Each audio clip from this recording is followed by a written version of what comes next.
أشهد أن لا إله إلا الله وحده لا شريك له وأشهد أن محمدا عبده ورسوله وحبيبه وخاتم النبيين والمبعوث رحمة للعالمين. اللهم صل على حبيبنا وشفينا ومولانا أبي القاسم المصطفى محمد. اللهم صل على محمد وآل محمد. اللهم صل على محمد وآل محمد وعلى آله وصحبه الميامين المنتجبين. Bapak Ibu yang sangat berbahagia,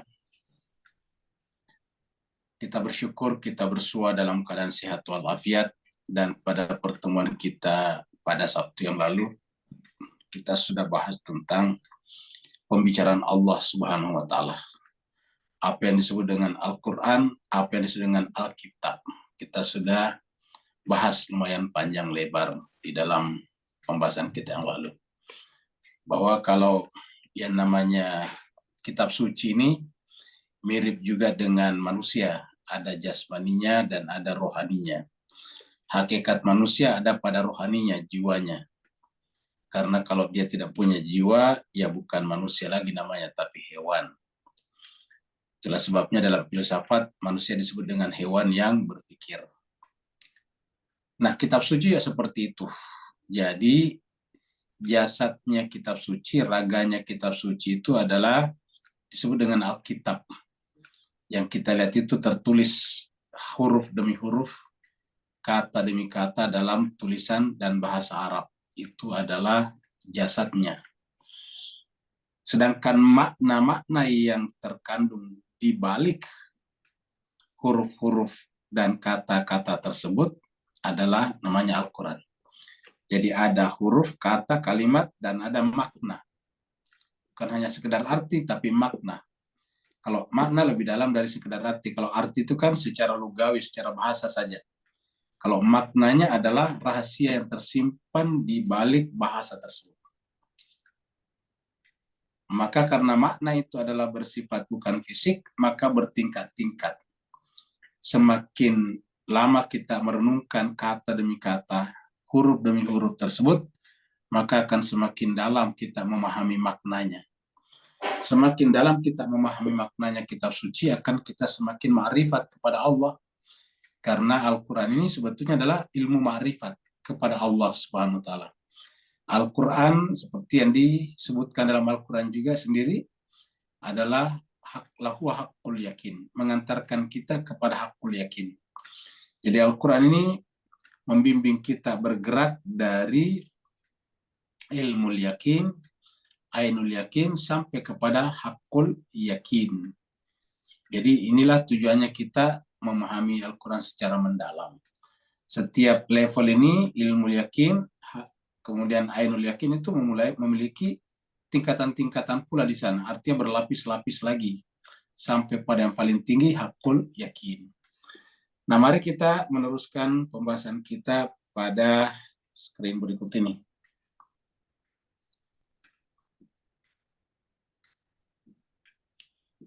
Jadi pada pertemuan yang lalu kita sampai di sini.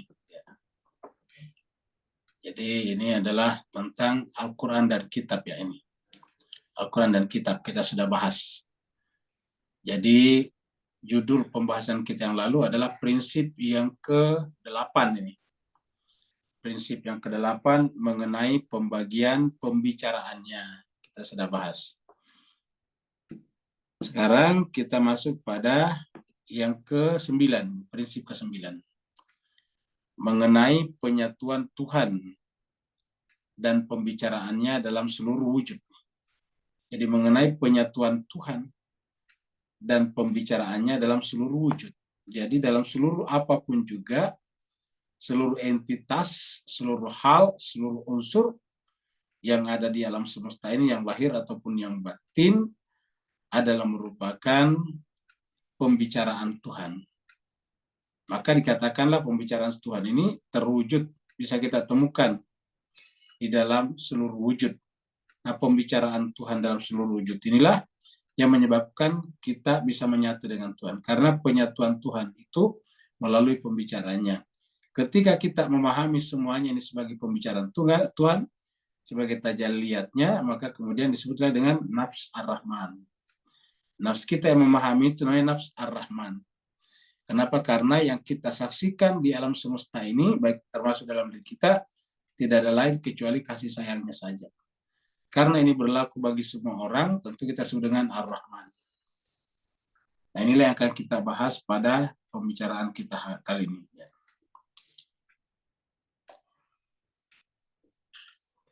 Pembicaraan adalah orang yang melaluinya pembicaraan ada. Jadi ini sudah pembicara, bukan pembicaraan, pembicara. Jadi yang namanya pembicara adalah orang yang melaluinya pembicaraan ada. Jadi pembicaranya al-mutakallim. Jadi al-mutakallim itu adalah man qama bihi al-kalam. Al-mutakallim adalah orang yang dengannya terjadi tegak al-kalam, pembicaraan. Jadi tidak ada pembicaraan kalau tidak ada al-mutakallim. Nah, tidak ada pembicaraan kalau tidak ada al-mutakallim. Ya. Tanpa mutakallim ya tidak ada pembicaraan. Karena mutakallim itu pembicara itu adalah orang yang dengannya pembicaraan terwujud, terjadi, terlaksana. Ya. Jadi pembicara adalah orang yang melaluinya atau yang dengannya pembicaraan itu ada, hadir. Ya, jadi ini adalah pembicara. Yang kedua adalah al-katib, nih, penulis. Wal-katib. Man awjadal kalama ayyi al-kitab. Jadi yang disebut dengan al-katib, penulis, jadi al-mutakallim pembicara, al-katib adalah penulis, adalah orang yang mewujudkan pembicaraan. Ya, ini buku. Jadi mewujudkan pembicaranya dalam bentuk buku, tulisan. Namanya penulis. Ini penulis. Jadi ada pembicara, ada penulis. Pembicara ataupun penulis sama-sama isinya, yaitu dari dalam pikirannya, ilmunya. Baru keluar. Pembicara melahirkan pembicaraan, penulis melahirkan tulisan. Ya, pembicara melahirkan pembicaraan, penulis melahirkan tulisan. Ya. Nah, pertanyaan dari manakah tulisan itu? Dari pembicaraan juga. Jadi pembicaraan dan tulisan ini tidak bisa dipisahkan. Sumbernya sama-sama dari pikirannya penulis. Ya. Jadi kalau kita tuliskan di sini, ya. Ini ada pembicara.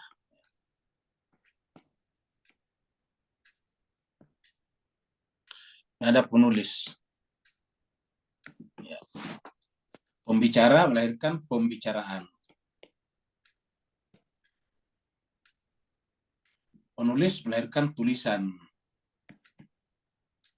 Ya. Nah, tapi ini di belakangnya sama orangnya. Ya. Pembicara, kalau dalam kaitannya dengan masalah ketuhanan, pembicara itu juga penulis. Yang dibicarakan itu sama-sama ilmunya. Ini sama-sama dari ilmunya. Ya. Jadi ilmunya, sumbernya dari dirinya, ada yang disampaikan dalam bentuk tutur kata, pembicara namanya, ada yang disampaikan dalam bentuk goresan, pena, tulisan namanya. Ya. Jadi pembicara melahirkan pembicaraan, penulis melahirkan tulisan. Sama-sama dari sini ilmunya. Dengan demikian pembicaraan dan tulisan sebetulnya sama, karena sumbernya sama. Ya. Kalau kita manusia bisa berbeda, kalau kita manusia ya. Karena kemampuan menulis kita beda terkadang dengan kemampuan bicara kita. Ada orang kalau berbicara pintar, lancar, tapi kalau menulis kurang bagus. Kalau kita manusia. Tapi kalau kaitannya dengan Tuhan Allah, ini tidak mungkin. Kan Tuhan tidak memiliki cacat. Ilmunya Tuhan ini tidak memiliki cacat. Kalau kaitannya dengan Tuhan. Kalau ilmunya Tuhan, tidak ada bedanya yang dibicarakan dan yang ditulis. Karena yang disebut pembicara itu adalah dia juga, penulis dia juga. Ya, sumbernya sama, dan dia punya keterampilan dia punya kemampuan yang sama. Berbicara dan menulis. Maka yang dibicarakan sama dengan yang ditulis. Ini dengan ini sama. Pembicaraan dan tulisan sama. Nah, sebelum kita lanjut, kita lihat lagi di sini. Pembicaraan atau tulisan inilah nantinya yang kemudian ditulis menjadilah buku, yakni buku. Setiap keduanya mempunyai beberapa derajat. Jadi baik pembicara ataupun penulis masing-masing memiliki beberapa tingkatan derajat. Setiap keduanya mempunyai beberapa tingkatan. Setiap buku adalah pembicaraan dalam beberapa segi.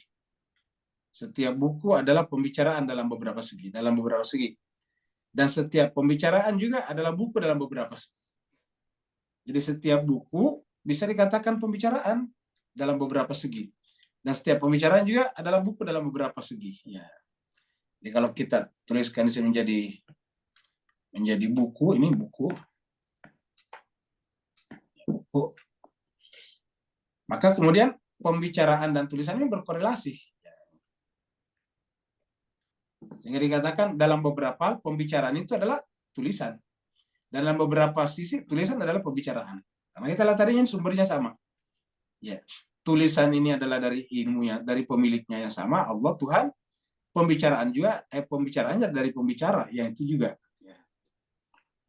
Ini adalah al-mutakallim, ini adalah al-katib. Jadi adalah katibun, ini adalah mutakallim.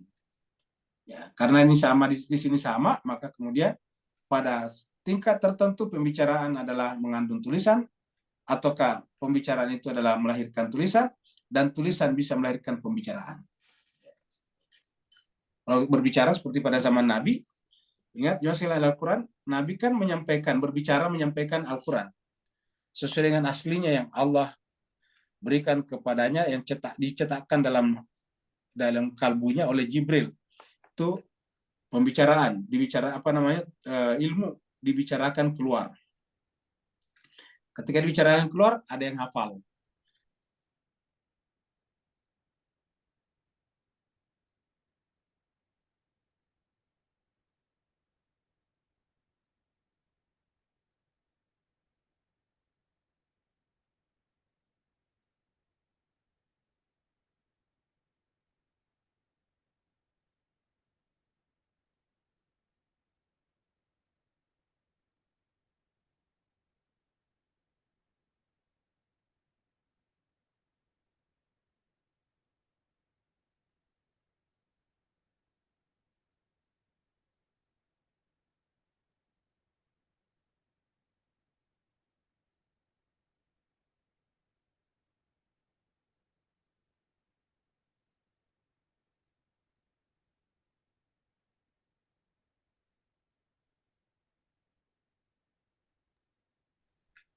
Suaranya hilang, Ustaz.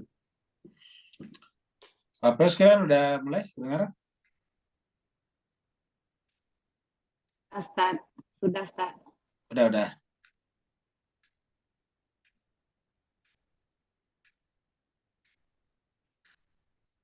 Ini sudah kelihatan? Screen udah kelihatan? Sudah, Ustaz. Ya baik, alhamdulillah.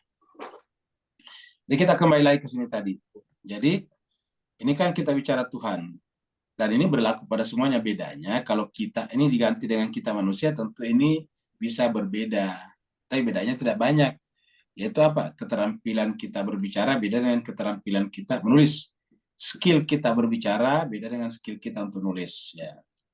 Tapi kalau itu dari Tuhan, maka ini nanti sama. Kenapa? Karena pembicara nanti adalah Nabi, melakukan pembicaraan. Yang kedua, yang menulis nantinya dibimbing oleh Nabi, sehingga tulisannya nanti adalah sama dengan kalau dia sendiri yang menulis, Allah. Ya, sama. Kalau penulisnya langsung Tuhan, dan memang sebetulnya Tuhan juga menuliskan di mana? Di dalam kalbunya Nabi. Jadi tulisan ini tulisan di dalam kalbunya Nabi, pembicara. Ya, seperti itu. Dan yang ditulis nanti adalah dari pembicaranya Nabi, sehingga harus sama. Ini kita lihat ini, korelasinya seperti ini. Nah, jadi kita teruskan lagi. Jadi kita kembali ke sini. Pembicara adalah orang yang melaluinya pembicaraan ada, hadir. Penulis adalah orang yang mewujudkan pembicaraan. Jadi sama. Ya, orang yang melaluinya pembicaraan ada. Jadi pembicara melahirkan pembicaraan. Sedangkan penulis yang mewujudkan pembicaraan juga. Pada tingkat tertentu ini pembicaraan. Jadi pembicara adalah orang yang melaluinya pembicaraan ada. Penulis adalah ia yang mewujudkan pembicaraan. Jadi pembicaraan ini diwujudkan dalam bentuk tulisan. Gitu. Seperti tadi contohnya kita punya chat. Nah kemudian ini buku. Yang namanya kitab itu kan bahasa kitanya buku. Jadi kata-kata kitab yang kita pelajari pada pertemuan yang lalu dari kata dari kata al-kitabu, ya. Dari kata ini al-kitabu, ini kitab. Kita tulis dalam bahasa Melayu kita kitab, ya, kitab. Kitab. Nah, kitab ini sudah lama menjadi bahasa Melayu kita, bahasa Asia Tenggara, kitab. Belakangan baru muncul kata buku, itu dari bahasa Inggris, books. Ya. Itu kan kitab menjadi buku dari kata books, ya. Buku. Nah, jadi kitab, buku, books. Jadi ini dari bahasa Inggris. Kalau kitab dari bahasa Al-Quran, bahasa Arab. Ya. Jadi tapi maksudnya sama. Itu sesuatu yang ditulis.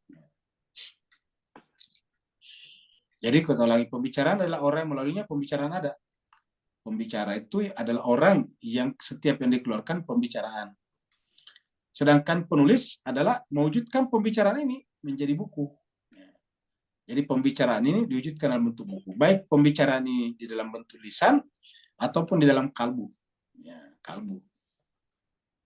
Setiap keduanya mempunyai beberapa derajat. Jadi baik pembicara ataupun penulis memiliki derajat yang lumayan bertingkat-tingkat. Beberapa derajat, yaitu keduanya, pembicara dan penulis. Setiap buku adalah pembicaraan. Jadi yang namanya buku pembicaraan. Setiap buku adalah pembicaraan dalam beberapa segi. Ya, jadi yang namanya buku itu adalah pembicaraan dalam beberapa segi. Dan setiap pembicaraan,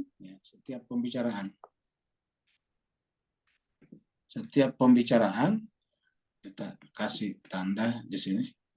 Setiap, ini juga setiap. Ya. Jadi setiap pembicaraan juga adalah buku dalam beberapa segi. Jadi kalau ini buku adalah pembicaraan dalam beberapa segi, dan setiap pembicaraan juga adalah buku dalam beberapa segi. Jadi buku dalam beberapa segi. Karena setiap pembicara adalah penulis dalam suatu cara. Karena setiap pembicara adalah penulis dalam suatu cara. Tanpa kita rasakan kalau kita menyampaikan sesuatu dengan kata-kata, kita sebetulnya juga menulis. Ya, di alam semesta ini. Karena kata-kata kita keluar itu sebetulnya terekam di semesta. Bahkan yang kedua juga terekam dalam jiwa kita. Dan jiwa kita adalah bukunya. Jadi setiap pembicaraan juga adalah buku dalam beberapa segi, karena setiap pembicara bukan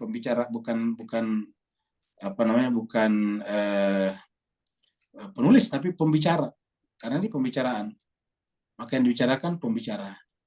Jadi setiap pembicaraan juga adalah buku dalam beberapa segi, karena setiap pembicara adalah penulis dalam suatu cara. Jadi yang namanya pembicara juga adalah buku dalam beberapa segi, karena setiap pembicara adalah penulis.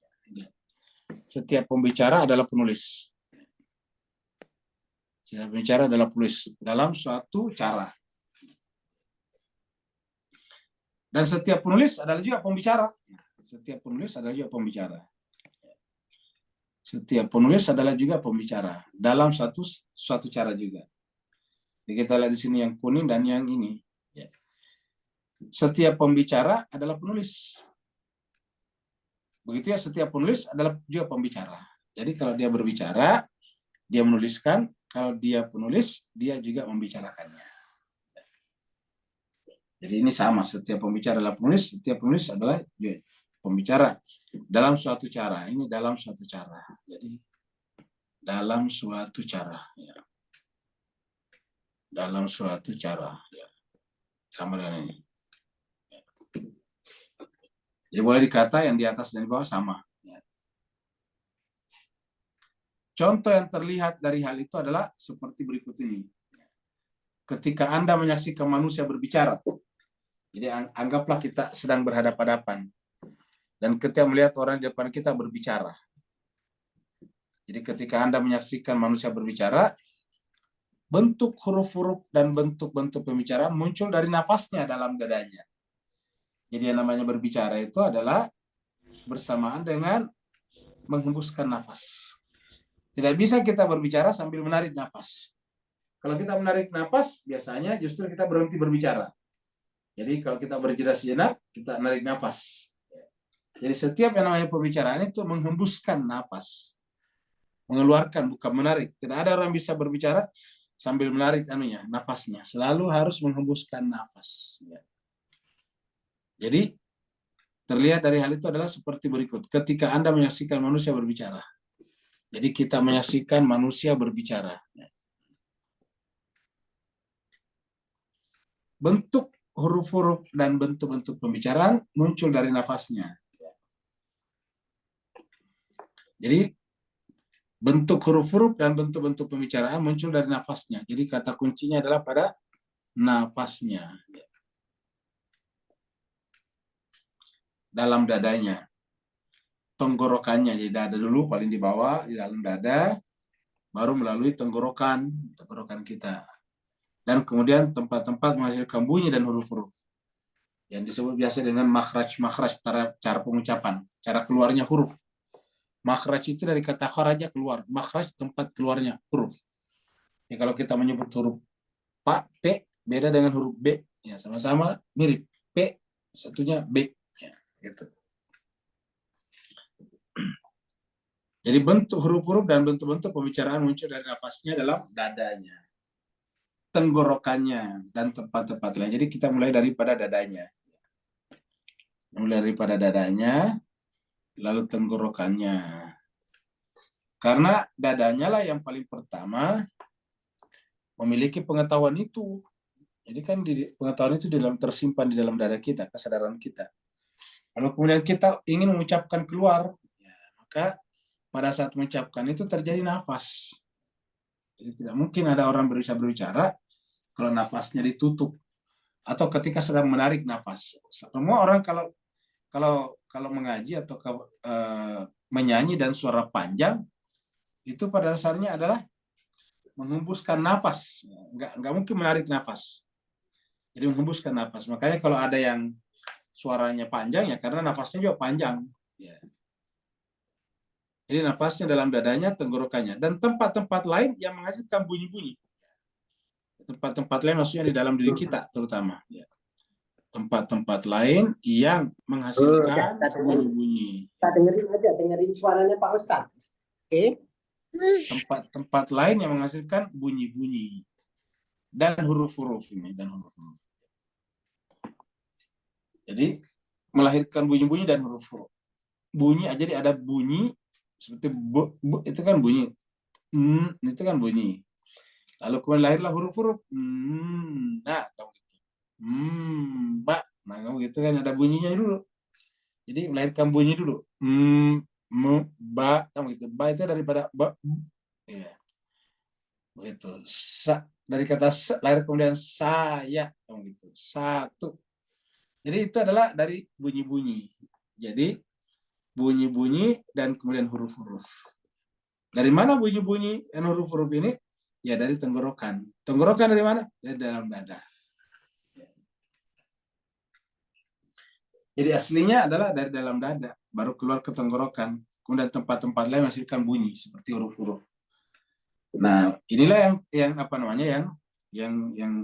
terjadi berkenaan dengan kitab suci, karena kitab suci itu kan turun di dalam jiwanya Nabi. Ya. Tiba-tiba tersimpan di dalam kalbunya Nabi, sukmanya Nabi. Seperti dicetak, seperti digambar. Jadi seperti ditulis. Maka jiwanya Nabi itu adalah sama dengan kitab suci. Ya. Jadi di dalam dirinya Nabi. Nafas dalam dadanya, tenggorokannya, dan tempat-tempat lain menghasilkan bunyi-bunyi dan huruf-huruf. Dan nafasnya adalah yang menyebabkan pembicaraan nada. Jadi nafasnya. Jadi kalau kita lihat di sini, penulis atau Kamula Sadari menjelaskan pada nafas di sini. Jadi sebetulnya kata kuncinya, Pak Bu sekalian, ini adalah pada nafas. Nafas.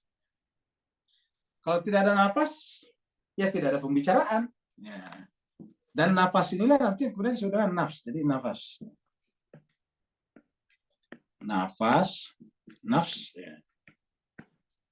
Ya, menjadi bahasa kita nafas.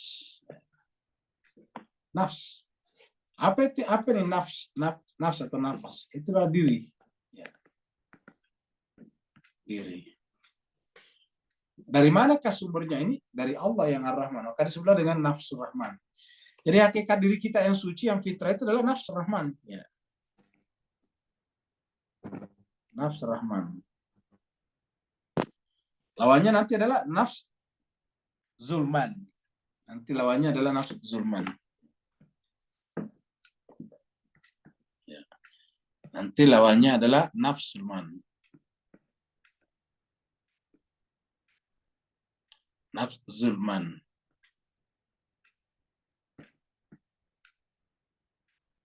Ya, nafs zulman. Ini zulman ya. Nafs zulmani, ini rahmani. Ya. Ini rahmani, ini zulmani. Jadi ada nafs rahman, ada nafs zulman. Secara kasar kita katakan nafs rahman ini adalah jiwa yang dipenuhi dengan cinta, kasih sayang. Nafs dipenuhi dengan kezaliman, keburukan. Nah, apakah aslinya nafs itu penuh dengan keburukan? Tidak. Dia datang belakangan. Bayangkanlah Bapak sekalian seorang bayi ketika umur 1-2 tahun. Apakah bayi itu mengenal namanya musuh lawan? Jawabannya tidak. Ya. Kan berarti apa? Karena dia nafasnya Rahman murni. Kapankah kita kemudian mulai musuh? Setelah kita mulai agak besar, punya ego, ada yang tidak menyenangkan kita, maka kita kemudian merasa marah, bahkan bisa seperti hasut, dengki, seperti pembahasan kita semalam di Al-Falaq. Nah, nafs yang seperti itu disebut dengan nafs zulmani. Nafs zulmani. Jadi kita ini sebetulnya, zulmani, inilah rahmani. Jadi sebetulnya kita lihat sini tanda ini sebetulnya adalah perseteruan antara nafs rahman dan nafs zulmani. Ya, jadi bagaimana caranya? Yaitu bahwa kita harus mengeliminir ini, menggeser ini dari dalam kalbu. Karena aslinya di kalbu itu adalah nafs rahman. Allah yang menggoreskannya melalui fitrah, yang menyebabkan kita menjadi manusia seperti sekarang. Itu namanya nafs rahman. Dan sebaliknya kalau kita merusak alam dan sebagainya, apalagi sesama, itu namanya nafs zulman. Zalim, dari kata zalim. Dari kata kasih sayang. Ya, jadi ini adalah diri nafs rahman, nafs zulman. Ya, jadi kita harus lihat. Jadi hakikat nafs kita adalah diri kita. Yang terbagi secara garis besar rahman dan zulman. Ini nanti yang bertingkat-tingkat, ini juga bertingkat-tingkat. Kalau ini tingkatan-tingkatannya biasa disebutkan ke atas, ke arah surga. Kalau ini tingkat-tingkatannya biasa disebutkan ke arah ke bawah, itu neraka. Jadi adalah nafs zulman.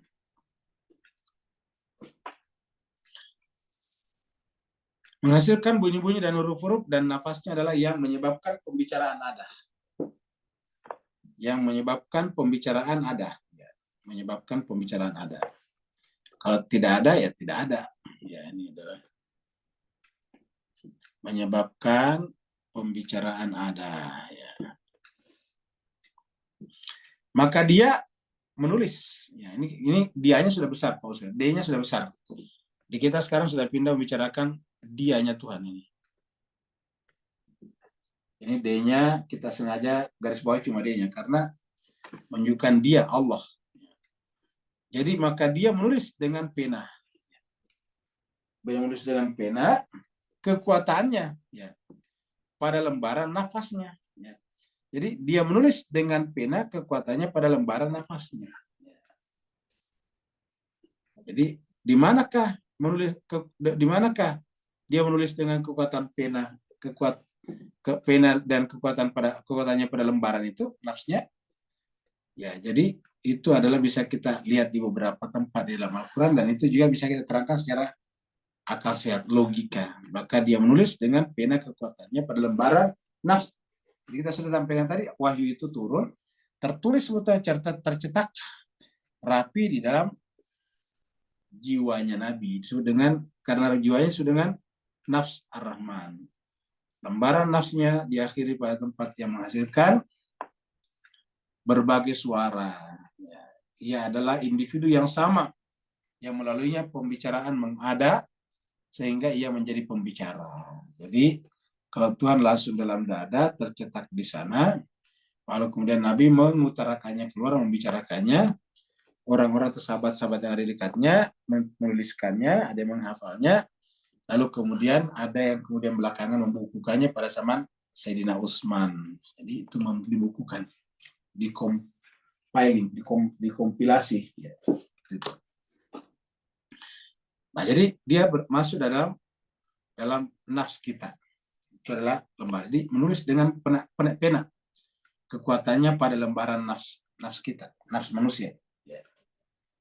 Jadi ibaratnya kita punya kalau kita ibaratkan ini.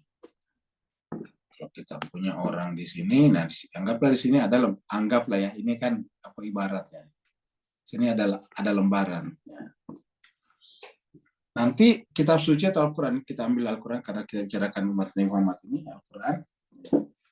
Nanti Al-Quran ini gimana sekalian? Ya. Ada tulisan-tulisannya. Ya di mana? Di dalam lembaran-lembaran hati kita. Lalu kemudian Nabi mengucapkannya ini. Ya. Nabi mengucapkan. Ya. Ini lari ke sini kita lihat. Ya, nih. Ya, jadi ini dari lembaran, lalu kemudian ditarik ke atas, oke, bernyawa, lalu kemudian dikeluarkan, dihembuskan. Larilah di sini adalah yang tadi dalam pembahasan kita adalah nafsur rahman. Ya. Lahirlah nafsu rahman. Jadi inilah saya kira bentuknya Al-Quran. Jadi ini namanya Al-Quran, namanya Alkitab. Kalau pembahasan kita yang lalu. Jadi berdasarkan pembahasan kita yang lalu, ini namanya Alkitab. Ya. Sedangkan yang di dalam ini namanya Al-Quran. Ya. Jadi yang tercetak dalam jiwanya Nabi Al-Quran, yang terucap keluar adalah Alkitab. Jadi buku ini di mana disimpannya? Di dalam dada Nabi, atau sekarang di dalam dada kita semuanya. Ya, kita tidak bisa memahami Al-Quran dengan baik sempurna kalau kita tidak memahaminya, kitab sucinya dengan sempurna juga. Jadi namanya lembaran-lembaran. Semuanya tersimpan sih. Dan kalau tersimpan di sini jangan bayangkan benar-benar rapi, garis pertama, garis kedua, subjek predikat, tidak. Ilmu itu hanya bersifat kayak telur lah. Telur itu kan kecil, tapi kalau dia menetas jadi ayam besar. Nah, begitulah juga dengan jiwa kita manusia ini, ketika di dalam sini seperti telur. Di sana tuh bercampur antara kuningnya, kemudian putihnya lain, dan seterusnya. Dan mereka bisa gunakan. Jadi Alkitab, Al-Quran. Kita kembali ke sini. Maka dia menulis dengan pena kekuatannya pada lembaran nafasnya. Dan akhirnya pada tempat yang menghasilkan berbagai suara tadi. Di tenggorokan terutama. Ia adalah individu yang sama yang melaluinya pembicaraan mengadah. Melaluinya pembicaraan mengadah sehingga ia menjadi pembicaraan. Ya.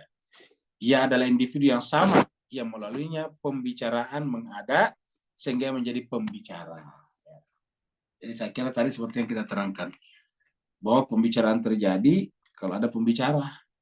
Karena pembicaraan adalah keluar daripada mulutnya pembicara. Dan ternyata itu bukan hanya sekedar pembicaraan, tapi juga adalah tulisan. Sekarang ambil ini sebagai suatu analogi. Untuk apa yang di atasnya, yakni manifestasi diri kreatif abadi atau nafs ar-Rahman. Jadi berkenaan dengan manifestasi diri kreatif abadi atau nafs ar-Rahman. Jadi kalau kita sini berdasarkan ini, yang disebut dengan nafs ar-Rahman inilah yang terberikan kepada kita, ini nafs ar-Rahman. Yang sejatinya ini membawa kekuatan belajar pada manusia, seperti dikatakan ini, ya, manifestasi diri kreatif abadi ataupun ya ini. Dan jadilah dia di antara orang-orang yang memberi nasihat dan melakukan kebaikan. Jadi kreatif abadi dan ar-Rahman. Boleh dikatakan yang membuat orang kreatif karena ar-Rahman. Ya. Jadi ar-Rahman inilah yang kemudian membuat ini menjadi kreatif. Sehingga bisa juga melakukan berbagai macam hal yang bermanfaat bagi manusia dan juga ma'rifat kepada Allah. Jadi kita terus kembali lagi. Sekarang ambil ini sebagai suatu analogi untuk apa yang di atasnya, yakni manifestasi diri kreatif abadi atau nafs rahman. Kata di atas ini karena ini adalah melampaui ruang waktu. Ini adalah kreativitas abadi. Kemudian nafs rahmannya itu adalah di luar daripada apa yang kita inginkan. Jadi sekarang ambil ini sebagai suatu analogi untuk apa yang di atasnya, manifestasi diri kreatif abadi atau nafs rahman. Dan jadilah di antara orang yang nah, setelah kita memiliki ini, jadilah di antara orang-orang yang memberi nasihat. Jadi kalau kita yang beri nasihat, kita harus sampai di sini dulu nafs rahman.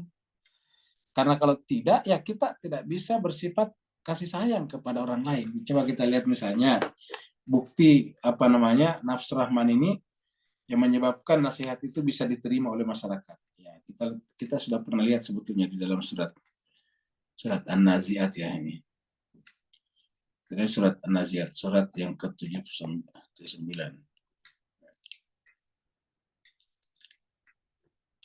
Dia.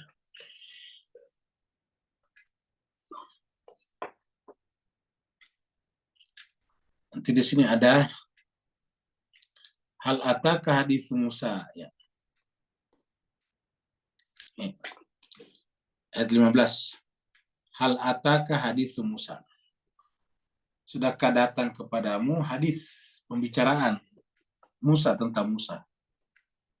Jadi sudahkah datang kepadamu pembicaraan tentang Musa? Ya. Iznadahu rabbuhu bil wadil muqaddas itwa. Ketika dia berseru kepada Tuhannya bil wadil muqaddas itwa. Di wadi muqaddas itwa. Muqaddas itu tempat yang suci. Tua yang lepas dari ruang waktu. Apa katanya? Izhab ila fir'auna innahu tagha. Pergilah kepada Fir'aun karena Fir'aun telah tagha. Fakul. Apa kata-kata Nabi Musa kepada Fir'aun? Katakanlah wahai Musa kepada Fir'aun. Ini perintah Allah. Kul. Halaka ila antazakka. Halaka adakah bagi kamu ila. Adakah bagi kamu keinginan ila untuk sampai kepada. Atau kepada antazakka. Menjadi orang yang mensucikan diri. Fakul halaka ila antazakka. Katakanlah kamu punya keinginan untuk membersihkan diri. Maksudnya membuat hatinya menjadi tenang, bening. Ya. Itu kata Nabi Musa kepada Fir'aun. Ya. Wahdiyaka ila rabbika fatasya. Dan aku menggait kamu menuju kepada Tuhanku dan kamu akan takut. Jadi coba lihat Bapak sekalian begitu halusnya di sini. Ya. Nabi Musa memerintahkan kepada Fir'aun. Allah memerintahkan Nabi Musa kepada Fir'aun. Lalu kemudian pergi Fir'aun dengan segala macam nyalinya. Lalu kemudian di depan Fir'aun Nabi Musa berkata, Halaka ila antazakka. Halaka. Adakah bagi kamu ila untuk sampai atau untuk melakukan antazakka, mensucikan jiwa, bersihkan diri. Ingat banyak di agama-agama lain, terutama di agama Arabia itu titik tekannya mereka banyak pada membersihkan diri, mensucikan diri. Ya, terlepas kita setuju atau tidak, tapi itu terjadi pada Hindu misalnya sedikit-sedikit bawa saja itu kan mensucikan diri. Di Buddha juga begitu. Jadi tazakka. Kata Nabi Musa, wah dia kak, saya akan dengan senang hati. Ahdiyaka, menggait kamu. Ini kata Musa kepada Fir'aun. Ila rabbika, kepada Tuhanmu. Jadi begitu menyebut Tuhan dia mengatakan ila rabbi, tapi ila rabbika, kepada Tuhanmu. Ini Bapak sekalian yang bisa bahasa Arab, ini dua kata di sini. Rabbi ini adalah mudhaf, kaknya adalah mudhafun ilaih. Kaknya di sini adalah kata ganti. Kata ganti untuk Allah tadi di atas ya. Itu adalah kata ganti. Ila rabbika. Wahdiyaka ila rabbika fatahsya. Saya akan menggait kamu kepada Tuhanmu sehingga kamu mencapai derajat fatahsya. Jadi orang yang takut kepada Tuhan. Wahdiyaka ila rabbika fatahsya. Jadi kalau kita membimbing orang, bukan membuat orang itu juga ikut penasaran, ikut marah, tetapi paling tidak mereka ingat bahwa siapapun orangnya setiap saat bisa mati. Sehingga kata kuncinya fatakhsha, khusyuk terhadap Allah. Kata Nabi Musa kepada Firaun, wah dia kala rabbika fatakhsha. Itu kan halus kata-kata itu. Kita lagi misalnya kata-kata Nabi Muhammad kita di surat Ali Imran.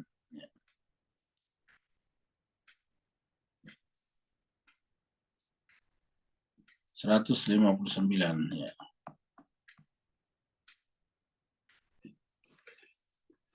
Nah, kita bisa baca. Fabima rahmatin minallah. Maka disebabkan karena rahmat dari Allah lah Muhammad, lintalahum, kamu bersikap lemah lembut kepada mereka. Lintalahum. Kamu bersikap lemah lembut kepada mereka. Walaupun tak seandainya dulu kamu tadinya fazan bersikap keras. Galida dan kasar. Kasar hati. Galidal qalb. Jadi artinya tidak ada tempat untuk bersikap kasar kalau berkaitan dengan ini tadi. Jiwa kita, jiwa nafs rahman. Ini kita kan bicara nafs rahman. Jadi walaupun tafadzan galidal, seandainya kau bersikap keras dan berhati kasar, lanfadu mereka akan lari min haulik daripada sekitarmu. Jadi mereka tidak lari dari Muhammad bukan karena Muhammad itu adalah Nabi, segan takut bukan. Karena buktinya banyak juga yang lain yang melihat Nabi, banyak mereka justru mengganggu Nabi. Intinya adalah mereka ikut Nabi karena Nabi itu menunjukkan bagaimana hatinya itu dalam ketenangan. Sehingga kemudian dia bersikap lemah lembut tadi di atas dan orang-orang di sekitarnya tidak lari. Nah, dari sisi Nabi atau kebenaran, fa'fu anhum, maafkanlah mereka. Fa'fu anhum, maafkan mereka. Ini kaitannya dengan Nabi ini. Wastaghfir lahum, dan istighfarkanlah mereka. Wasyawirhum, dan bersyawarah dengan mereka. Fil ardi, dalam kaitannya dengan itu hidup di dunia. Ya. Faida azamta, kalau kamu sudah azamta mengambil keputusan, fatawakkal Allah. Bertawakkallah kepada Allah. Innallaha yuhibbul mutawakkilin. Allah mencintai orang yang bertawakal. Jadilah kita lihat contoh dua contoh yang berkenaan dengan ayat berkaitan dengan kelembutan para nabi dan rasul.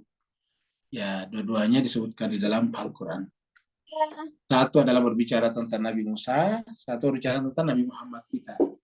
Al Imran ini berbicara tentang Nabi Muhammad karena tadi kata-katanya di sini ya. Ini lintak tanya kepada Nabi, kepada engkau. Ya, ini tanya kepada engkau. Siapa? Ya, Nabi Muhammad. Kita terus sekali lagi di sini. Jadi sekarang ambil ini sebagai suatu analogi untuk apa yang di atasnya, yaitu manifestasi diri kreatif abadi. Jadi manifestasi diri kreatif abadi diterjemahkan dari nafs ar-Rahman. Ya, kita sudah terangkan tadi karena tidak persis sama ya, nafs ar-Rahman. Dan jadilah di antara orang-orang yang memberi nasihat. Jadi memberikan nasihat dan melakukan kebaikan. Ya, tidak di antara mereka yang bertengkar satu sama lain. Jadi kita tidak melakukannya kepada mereka yang memang bertengkar, suka bertengkar. Karena kalau kita nanti masuk, nanti kita difitnah juga. Jadi tidak di antara mereka yang bertengkar di suatu di suatu rumah, suatu tempat atau satu sama lain. Tidak berseteru, tidak berdiskusi sampai larut malam, tidak ada hasil. Jadi mereka melakukannya ya semata-mata karena mendekatkan diri kepada Allah SWT. Apa yang dilakukannya? Yaitu kebaikan-kebaikan yang tercermin daripada nafsu ar-Rahman. Jadi kita sampaikan aslinya jiwa kita itu adalah nafsu Rahman, fitrat Allah. Allah itu adalah ar-Rahman. Jadi kalau Allahnya diganti ar-Rahman, fitrat ar-Rahman. Ya. Baru kemudian nanti ar-Rahman, ar-Rahim. Supaya tidak kacau dengan tulisan Indonesianya. Ya. Jadi di dalam Al-Quran banyak lagi. Kita lihat misalnya dalam surat Al-Qalam.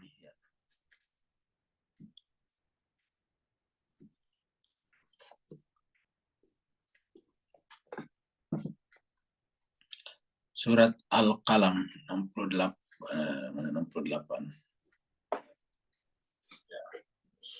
Nun wal kalami wa ma yasturun. Nun itu adalah demi kalam, nun dulu baru demi kalam. Wa ma yasturun, dan apa yang mereka tulis. Nah, tadi disebutkan di sini ini manifestasi diri kreatif abadi atau nafs ar-Rahman. Jadi nafs ar-Rahman ini adalah manifestasi nafs ilahi. Manifestasi kreatif abadi atau nafs ilahi, nafs ar-Rahman. Nafsur Rahman. Ya. Dan kita lihat tadinya di sini, Nabi menggunakan kata-kata fabima rahmatin. Ya, mana tadi? Fabima rahmatin minallah lintalahu, ini surat Al-Imran. Ya. Fabima rahmatin minallah lintalahu. Lintai lain bersikap lemah lembut kepada mereka. Jadi rahmat ini melahirkan mereka, Nabi berkasih sayang kepada orang-orang di sekitarnya. Di sini konteksnya memusuhinya. Jadi intinya adalah dari Allah, rahmati minallah. Ini yang harus kita jadikan patokan dalam besarkan anak-anak kita. Yaitu rahmat minallah. Kasih sayang dari Allah. Dan tadi kita lihat dalam surat Al-Imran 159 juga, ya menggunakan juga kata-kata fabima rahmati minallah. Ini fabima rahmati minallah lintal. Ini fabima rahmati minallah lintal. Sekarang kita kesini lagi. Jadi, jadilah di antara orang-orang yang memberi nasihat. Ya, jadi kita harus menjadi pemberi nasihat dan melakukan kebaikan. Jadi nasihat itu adalah kata-kata, kebaikan-kebaikan adalah wujud daripada kata-kata tersebut. Tidak di antara mereka yang bertengkar satu sama lain. Jangan tempatkan diri di tengah-tengah orang yang suka bertengkar. Jangan menempatkan diri di sana. Jadi kalau kita cari pergaulan, kita cari yang minimal ada unsur nafsu rahmannya. Karena kalau yang ternyata adalah nafs zulmani, ini kan fatal. Ya. Apalagi kalau kita baca ini adalah kalimat ini adalah kalimat yang membuat orang pengen semuanya berhasil. Jadilah di antara orang yang beri nasihat dan melakukan kebaikan. Tidak di antara mereka yang bertengkar satu sama lain. Nah, kata-kata beri nasihat ini dan melakukan kebaikan ini bicarakan dalam Al-Quran berkenaan dengan posisi kita semuanya sebagai pengikut Nabi. Sini kita lihat.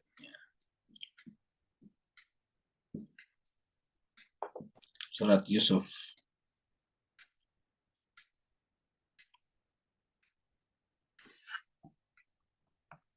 Ayatnya 108 ya.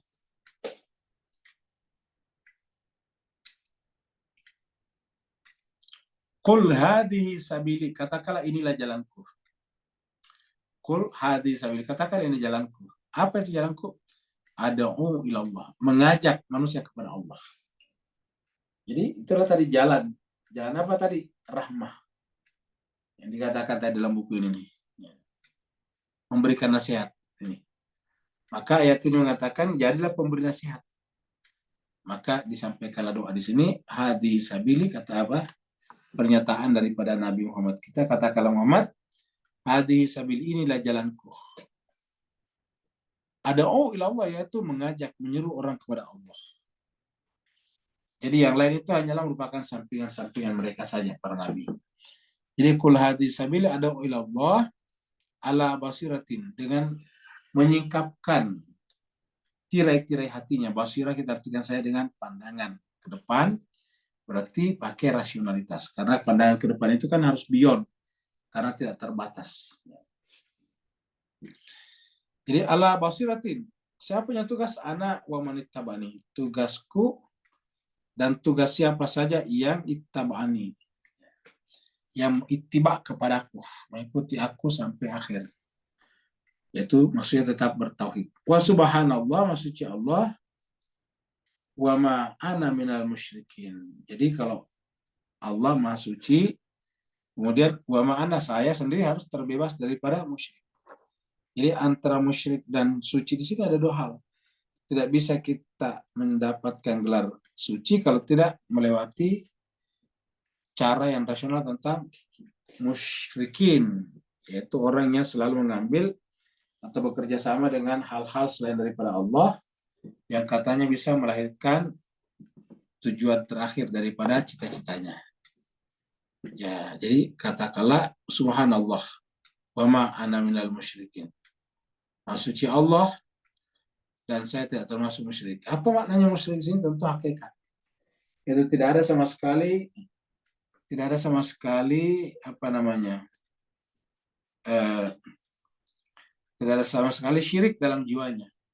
Jadi ana oma ana ini maknanya dari sini dipotong. Kalau kita langsung ke sini secara kalimat boleh, tetapi salah. Kalau ada mim ada matnya dengan yang tidak punya sambungan. Jadi wama ana minal musyrikin. Tiadalah aku bagian daripada orang musyrik. Al makinin lil musyrik, tidak mungkin. Karena kalau itu terjadi, dia tidak bisa mencapai derajat subhanallah.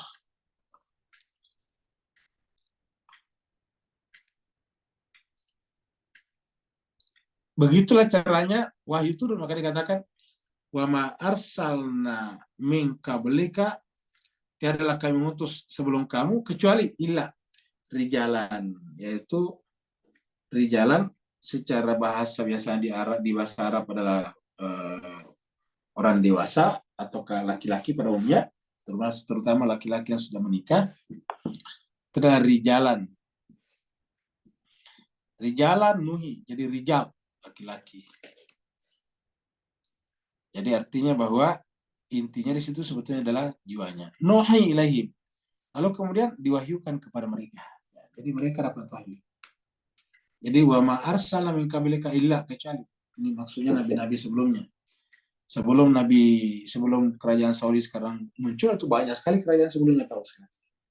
Kerajaan Saudi ada sebelumnya kerajaan misalnya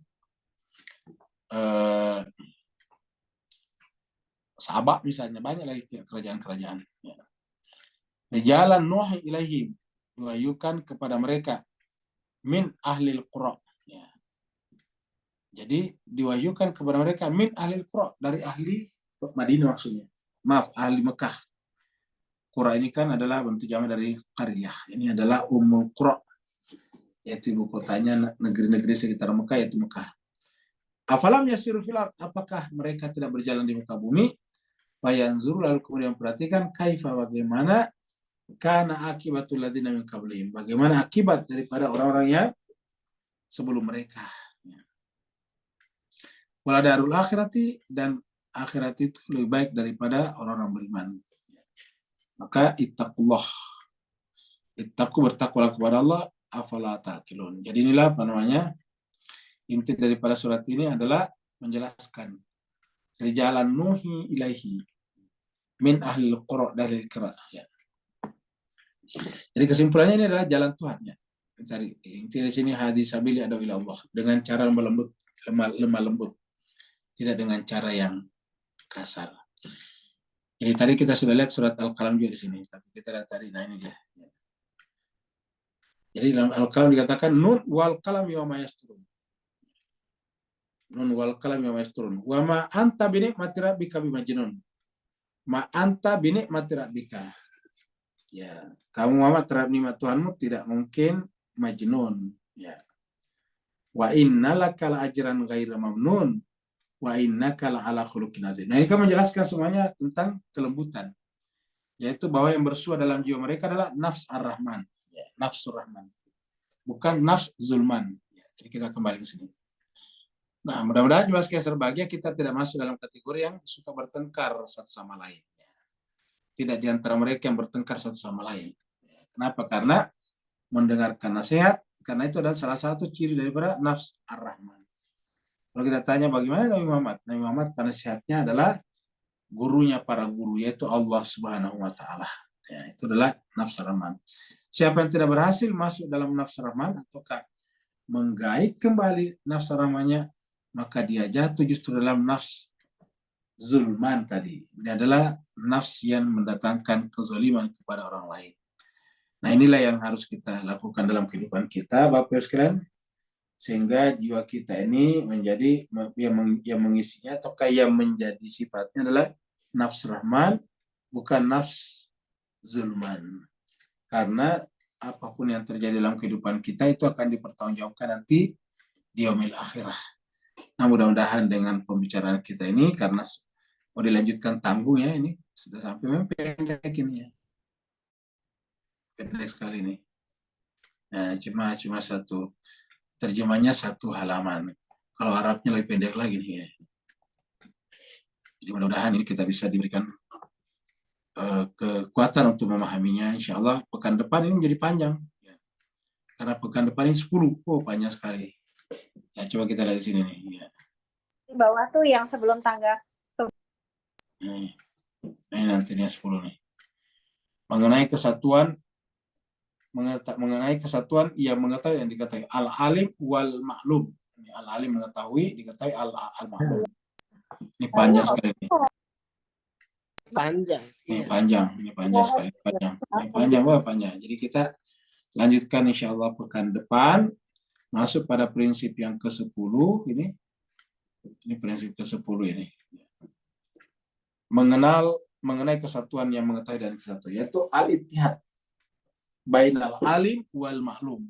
Kesatuan itu ittihad. Ittihad bainal alim yang mengetahui wal maklum dan yang diketahui.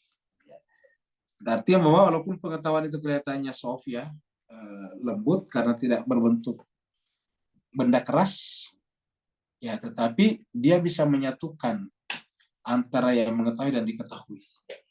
Bahkan pemenyatu yang paling tinggi adalah itu. Kalau fisik menyatu saja itu kan masih bisa terjadi masalah. Kita tahu yang namanya melakukan pembunuhan kan terjadi kontak fisik dengan yang dibunuhnya.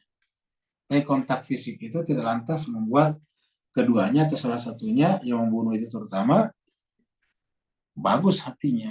Kenapa? Karena kontak fisik belum tentu terjadi kontak batin. Nah, yang paling utama adalah kontak batin kita. Inilah yang akan dibahas di dalam kesatuan antara yang mengetahui dan diketahui. Mudah-mudahan ada manfaatnya. Yang mau bertanya dipersilakan.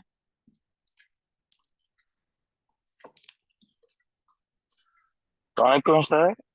Waalaikumsalam warahmatullahi wabarakatuh. Silakan Pak Nur. Alhamdulillah warahmatullahi wabarakatuh. Ustaz, dalam hakiki kupasan semalam tu 7 level of nafs, maka ini berarti kaitan kita yang Ustaz kupasan selama ni tak terpisah antara kita dengan Rabb tadi sampai bila-bila juga tumpah dalam bentuk tempias-tempias yang kekuatan tadi bergradasi ke bawah dan ke atas secara setimpal. So kalau yang amarah, Allah masih ada di berhubung kait dengan kita, cuma kita yang telah menjauhi Allah. Dan begitulah sebaliknya dalam Kamila tadi, bahawa kesatuan itu adalah ibarat kembas siam yang tak dapat dipisahkan. Sama-sama menjiwai dan dijiwai. Beri pencerahan dan teguran, Ustaz. Afwan-afwan, barakallahu fiik. Baik, terima kasih banyak Pak Nur. Jadi Bapak Ibu sekalian kita lihat dulu sini gambar-gambar kita sini ya. Oke, kita lihat di sini. Jadi tadi kita lihat bahwa nafs ini secara garis besarnya ada dua, zulmani dan rahmani. Nafs rahman dan nafs zulman. Ya, kalau nafs yang zulman sebetulnya satu langkah saja di bawah. Karena kita lihat tadinya kan ada 7 yang dikatakan Pak Nur. Dan ini biasa kita bahas di sini. Ya, ini kita ambil nomor 7 dulu, 1, paling di atas. Nafs kamilah. Ya. 6. Nafs mardiyah. 5. Nafs ridho. Radiyah. Ini namanya radiyah. Nomor 4. Nafs mutmainnah.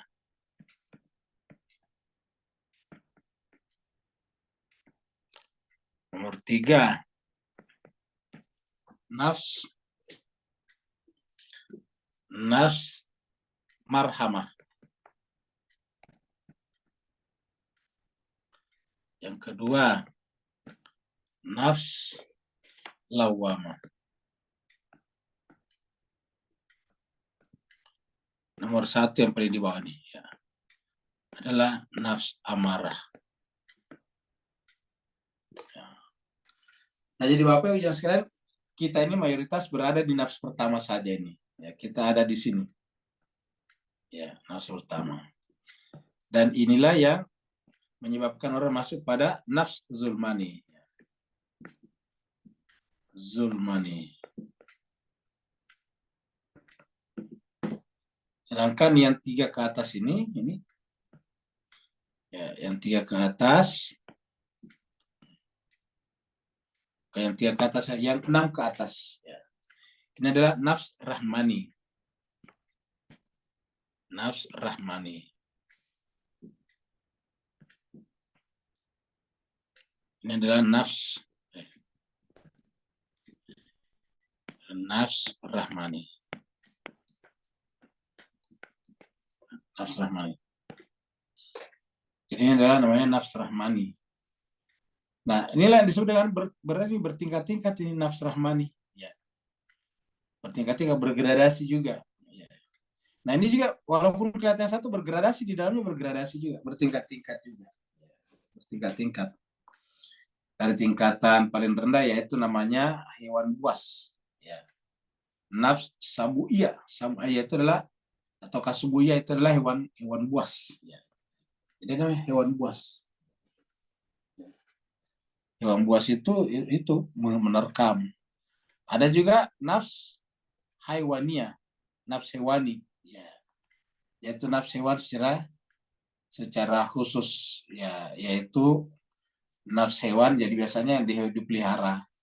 Ya, dalam Al-Quran paling banyak disebutkan dengan hewani, yaitu ulaika kal an'am, seperti hewan ternak. Seperti alam itu kan hewan ternak.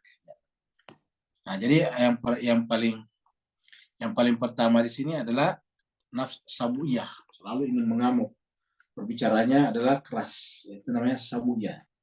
Berbicara tentang kekerasan, tentang pokoknya teganglah. Kemudian ada berikutnya lagi yang perturutkan saja nafsu makannya seperti hewan-hewan ternak. Nah, itu dia makanya disini nafs. Jadi yang satu ini kita bagi lagi, ya. Ini adalah nafs amarah, ya. Nah, yang pertama di sini adalah nafs sabuyah, hewan ternak. Hewan buas. Ya, hewan buas. Nah, kemudian yang kedua, nafs hewani saja. Ya. Nafs hewani. Yang diternak seperti sapi, hewan ternak.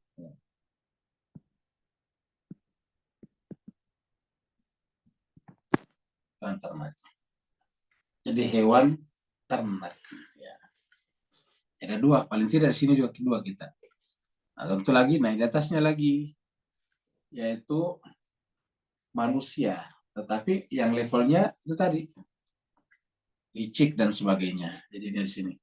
Nah, jadi ini sebetulnya sedikit, tetapi melepaskan diri dari sini berat. Ini sedikit, tapi melepaskan diri dari sini berat. Apalagi dalam dunia seperti sekarang ini, terlalu banyak hal yang harus dihandle. Ketika orang tidak mampu menghandle-nya, lalu kemudian biasanya melahirkan kekecewaan, dia menjadi brutal. Jadi konon kabarnya itu belakangan ini penyakit jiwa itu meningkat. Bahkan ada gejala bahwa sekarang ini orang yang berpenyakit jiwa, gangguan jiwa merasa bangga dengan mental disordernya. Nah, seperti itu kan sudah menjadi mengkhawatirkan kalau sudah sampai pada tingkat bangga. Ya. Bapak Ibu biasa mendengarkan berita cerita bahwa ada orang yang men-streaming secara langsung bunuh dirinya. Jadi bunuh diri sambil syuting dirinya. Ya. Nah, jadi artinya Pak yang seperti itu sudah sampai pada tingkat bangga kalau dia mengalami kejadian seperti itu sampai diabadikan. Nah, itulah masalahnya kalau di sini. Makanya kita harus menyesali semuanya ini naik ke sini, ya. Lawama. Nah, dengan menyesali semuanya lahirlah pertobatan. Lahirlah di sini tubuh ilallahi taubatan nasuha. Jadi kalau kita ingin meninggalkan ini, ya mau tidak mau adalah taubat, ya. Dimulai dengan taubat, ya.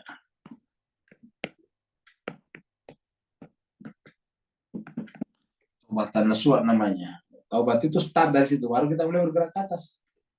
Jadi dalam perjalanan rohani mulai daripada taubat, baru seterusnya ke atas, naik sampai 7 lapis berikutnya, seperti itu. Ada lagi yang lain? Assalamualaikum Ustaz. Waalaikumsalam, silakan Pak Nur.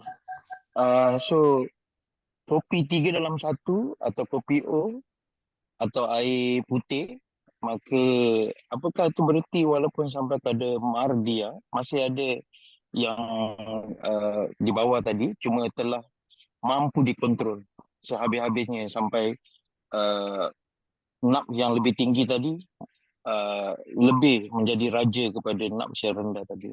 Beri teguran dan pencerahan Ustaz. Apa nak? Barakallahu fiik.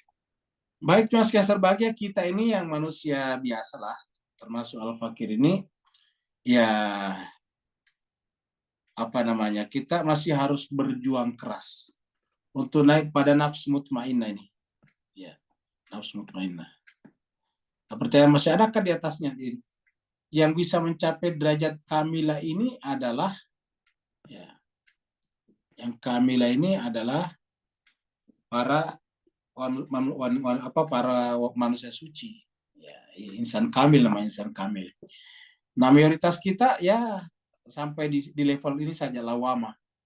Kalau kita belajar ya mungkin kita sampai mutmainnah. Kenapa dari lawama? Itulah kita lihat. Kita selalu masih menyesal, kalau terjadi baru menyesal, baru istighfar lagi, menyesal, istighfar lagi. Jadi banyak orang berkutat di sini, sebagaimana banyak orang berhenti di sini, lawama. Nah, hanya sedikit yang melewati sedikit lawama dan masuk marhamah, kasih sayang, cinta. Kita ini cuma Kasar Bahagia belum bisa misalnya mencintai orang yang memusuhi kita. Kalau Nabi kita kan mencintai orang musuhinya. Karena keinginannya untuk merubah orang itu, memperbaikinya. Lihatlah Imam Ali ketika ditebas lehernya dari belakang ketika sedang sholat. Lalu pembunuhnya ditangkap. Apa pesannya Imam Ali dalam kondisi berlumuran darah? Masih sadar, dan pesannya ialah janganlah perlakukan pembunuh saya atau orang yang membacok saya dengan kasar. Perlakukanlah dia dengan lemah lembut. Berikanlah makanan dari makanan yang kau makan. Berikanlah minuman dari minuman yang kau minum. Luar biasa kan? Maksudnya dari jenis makanan yang kita makan juga. Padahal ini dalam kondisi korban dibacok dari belakang. Apa sebabnya ya? Karena beliau sudah kamilah di sini.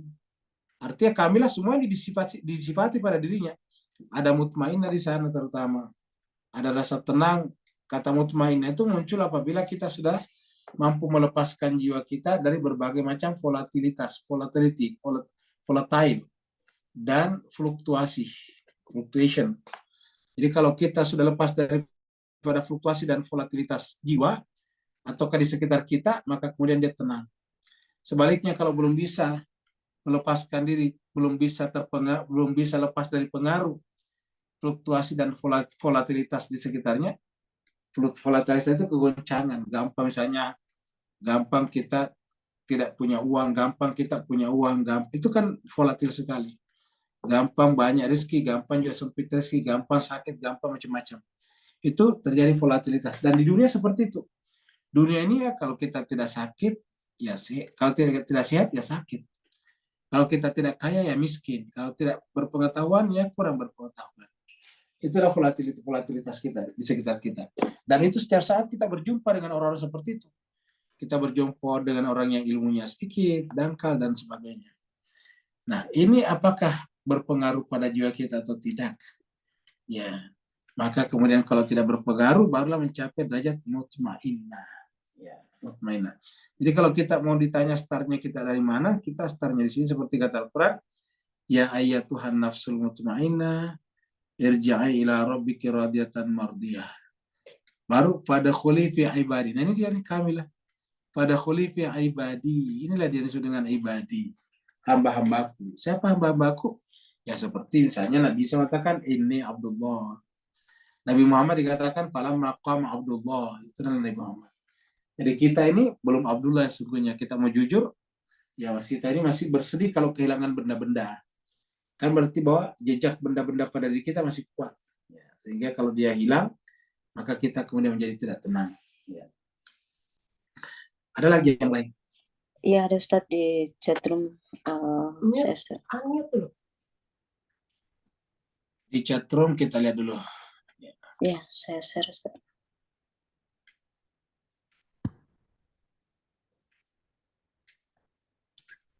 Sudah Ustaz. Iya. Dari Pak Burhan, pembicaraan ini adalah penghalusan salah satu fungsi manusia, itu pembicaraan. Betul sekali, Bu. Betul sekali. Terus terang kita ini berkomunikasi atau berhubungan dengan dunia luar itu melalui pembicaraan. Memang ada yang lain seperti misalnya body language, tapi kan body language tidak banyak. Ya, body language itu kebanyakan body language itu biasanya untuk orang yang misalnya tunarungu misalnya. Ada tunarungu. Tunarungu itu Pak Burhan adalah tidak bisa mendengar. Jadi matanya melek, matanya bagus, tapi tidak mendengar, sehingga tidak bisa berbicara. Sehingga pembicaranya menggunakan body language. Apa itu? Sandi-sandi, isyarat-isyarat, bahasa isyarat. Seperti yang ada di televisi biasanya tuh. Kalau ada berita, ada news, biasanya di sampingnya ada yang memberikan isyarat-isyarat. Itu adalah untuk mereka yang tidak bisa berbicara. Namanya tuna wicara. Karena dia tidak mendengar, dia bisa melihat. Nah, jadi itu hanya itu saya, artinya tidak banyak. Mayoritas orang berkomunikasi satu sama lain dengan pembicaraan. Nah, karena pembicaraan, maka pembicaraan inilah yang kemudian menentukan relasi dan hubungan kita dengan orang lain. Kalau pembicaraan itu menyakiti hati, maka kemudian bisa saja persahabatan menjadi putus. Tapi kalau pembicaraan kita menjadi halus, maka sahabat menjadi banyak. Ya. Sahabat menjadi banyak. Ya. Kalau kasar, ya orang pada lari, kan tadi dikatakan, walaupun tafadzan kalidal qalb lam faddu min hawlik. Dalam surat Al-Imran tadi dikatakan, seandainya kamu Muhammad bersikap kasar dan berhati keras, niscaya mereka lari dari sekitar kamu. Ya, lam faddu min hawlik. Nah, tapi harusnya berbicara lembut seperti Nabi. Fabima rahmatin minallah linta lahum. Nah, jadi apa itu? Kenapa bicara? Ternyata isi hati tadinya kita lihat tadi. Jadi intinya sama, asalnya di dalam pembicara sumber ilmunya sama. Pembicara dan penulis tadi sama-sama dari dalam pengetahuannya. Jadi ketika kita berbicara keluar atau menulis dengan kata-kata kasar misalnya di WhatsApp, di WA, di media sosial, maka sebetulnya itu cermin daripada isi hati kita. Jadi kalau ada orang yang masih susah untuk mengevaluasi, untuk memuhasabah dirinya, di mana tadi nafsnya letaknya tingkatannya masih di amarakah atau sudah naik ke atas, ya kita lihat cara kita menulis dan berbicara dan respon orang lain. Seperti itu. Karena pembicara dan penulis sama-sama sumbernya, yaitu dalam dada tadi. Dalam jiwa kita, sumbernya sama. Jadi kalau pembicaraan baik, maka juga tulisan juga menjadi baik. Nah, makanya Nabi Muhammad, Allah SWT kita lihat, pembicaraannya baik dan tulisannya juga baik. Tulisannya itu kitab suci Al-Quran. Jadi sudah dengan Alkitab yang kita bahas sebelumnya, itu adalah Tuhan sendiri yang berbicara dengan menggunakan bahasa pilihan Tuhan atas manusia sesuai dengan nabinya, bahasa Arab karena Nabi Muhammad orang Arab. Nah, itu dia. Lalu setelah itu Nabi Muhammad Allah juga yang menempelkan, yang memahat, yang menggoreskan pembicaraan itu ke dalam jiwa Nabi. Ya. Namanya menulis. Jadi Nabi Allah itu adalah pembicara dan sekaligus penulis sebetulnya. Seperti itu. Jadi dengan demikian pembicaraan atau tulisan kita menentukan jiwa kita. Ya, dengan demikian ya kita bagaimana cara menemukan benang merahnya, ya siapa kita dan siapa dia, ya itu tadi. Dia itu kan tadi maha halus. Sederhana, Tuhan itu adalah Rahman dan Rahim. Rahman dan Rahim, pengasih dan penyayang. Nah, kalau kita pembicaranya tidak Rahman dan Rahim, tidak limtalahum, tidak bersikap lemah lembut kepada mereka, maka itu menunjukkan kita masih jauh dari dia. Gitu. Kita masih jauh dari dia karena dia itu kan adalah kelembutan itu sendiri. Allah itu adalah kelembutan. Allah itu adalah disebut dengan basit, sederhana. Allah itu adalah latif. Allah latif, kelembut sekali. Nah, maka tanda Tuhan sudah bersama dengan kita adalah kita juga ikut lembut, kita ikut bertutur kata yang baik dan sebagainya. Seperti itu. Itulah yang bisa kita temukan. Perbuatan kita juga begitu. kalau perbuatan kita juga kasar, maka ketahuilah nah, Allah itu tidak pernah bersikap kasar. Semua yang merupakan yang merupakan hal-hal yang kita anggap seperti misalnya Tuhan murka, marah, itu adalah konsekuensi logis sebetulnya daripada yang bersangkutan. Jadi ibaratnya kalau kita masukkan tangan kita ke api, otomatis terbakar, panas. Ya panasnya sebetulnya bukan api yang membakar, sebetulnya kita yang masukkan tangan kita ke api. Api itu sebetulnya diciptakan Tuhan bukan untuk membakar tangan kita. Jadi api Allah ciptakan bukan untuk membakar tangan kita, apalagi membakar diri kita. Allah menciptakan api itu untuk kita gunakan memasak. Untuk kita gunakan kepentingan-kepentingan sehari-hari dalam kehidupan kita, dalam hidup damai dengan pihak manapun juga. Jadi itu yang disebut dengan jiwa yang lembut yang Allah berikan kepada kita. Kalau tidak seperti itu, berarti kita adalah kasar, kaku, dan sebagainya, maka kemudian ya kita tidak ada relasi dengan Dia yang maha halus. Makanya kenapa Al-Quran itu indah disampaikan oleh Nabi, dan kenapa Nabi Muhammad kita indah? Ya karena terkomunikasi langsung dengan Dia. Jadi ulangi lagi, tanda kalau kita kasar, keras, menunjukkan bahwa di dalam jiwa kita belum Dia. Paling tidak bukan Dia secara sempurna. Masih ada unsur-unsur lain dalam diri kita, yaitu hawa nafsu kita, kepentingan-kepentingan, dan sebagainya. Ada lagi? Masih Ustaz. Ya, sama-sama. Kalau tidak ada lagi, kita akhiri sampai di sini. Terima kasih banyak atas perhatiannya. Insya Allah kita ketemu lagi sebentar. Karena memang materinya tadi sedikit, kita melanjutkan tanggung ya. Wa'alafu minkum. Assalamualaikum warahmatullahi wabarakatuh. Waalaikumsalam.